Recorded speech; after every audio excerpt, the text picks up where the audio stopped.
넥타이 색깔이 저렇게 바뀌는 것도 저는 참 신기한데 이거 뭐 어떤 의미일까요? 그 색깔이 우리 한나라당 때 우리 색깔이었어요. 예.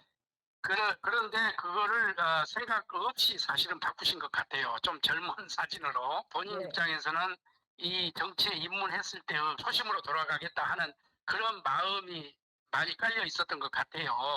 파란 넥타이 프로필 사진을 특사단을 만나기 전에 올렸다가 이 하와이 특사단과 만남 이후에 이 프로필 사진의 넥타이 색깔이 다시 빨간색으로 돌아왔습니다.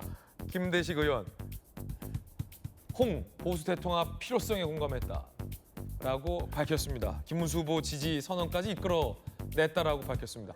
우리 또 복경 의원께서 보시기에는 넥타이 색깔이 저렇게 바뀌는 것도 저는 참 신기한데 이거 뭐 어떤 의미일까요? 옛날에는 파란색이었다라고 말씀하시는데 영화 그 비겁한 변명이십니다. 뭐 이런 말 있지 않습니까? 네. 불현듯 그 생각이 나는데요. 아마 급하게 이 바쁜 때에 하와이까지 날아간 거는 홍준표 전 후보의 행태를 보니까 자칫 이재명 지지 선언까지 하게 생겼다. 이대로 보통 일이 보면. 아니다. 그리고 또 출국할 때 이준석은 와서 인사드리고 했는데 실제 국민의힘 쪽에서는 한 명도 배역을 안 했지 않습니까? 그랬네요. 그러니까 야 이거 큰일 났다 해서 이제 발등에 불 떨어졌으니까 간 거예요. 그리고 나서 김대식 의원의 그 인터뷰를 보면 실제 본인이 해석한 대로 하는 거거든요. 본인에게 유리한 대로.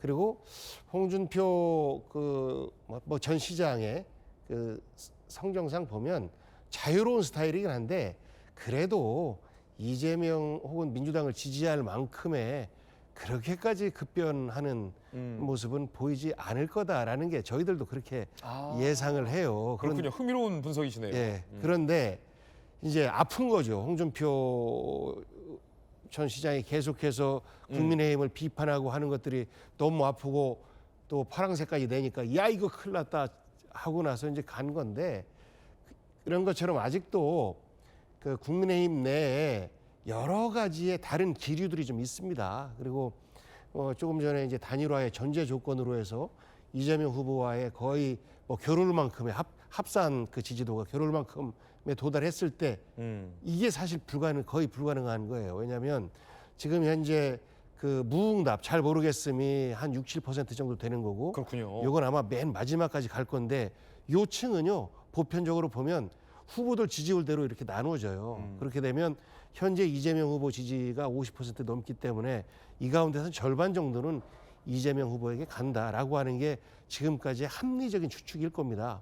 그렇게 보면 사실상 둘이 합쳐도 현재 있는 45% 미만으로의 결과밖에 못 나오고 이거는 뭐냐면 그동안 우리가 아스팔트 보수층 그러니까 전광훈이 있든 전광훈이 없든 간에 거의 흡사할 정도의 아스팔트 지지층이 약 35% 된다라고 저희들은 분석을 해왔거든요.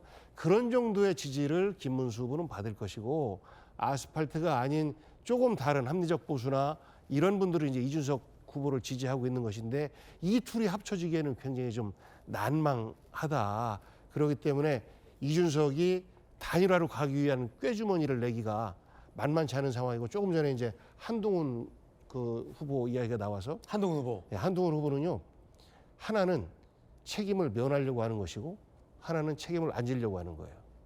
책임을 안 지려고 하는 거는 뭐냐면 본인이 책임을 지려면 선대위원장이나 맡아야 되죠. 질 게 사실 지금으로서는 거의 명확한 거 아닙니까?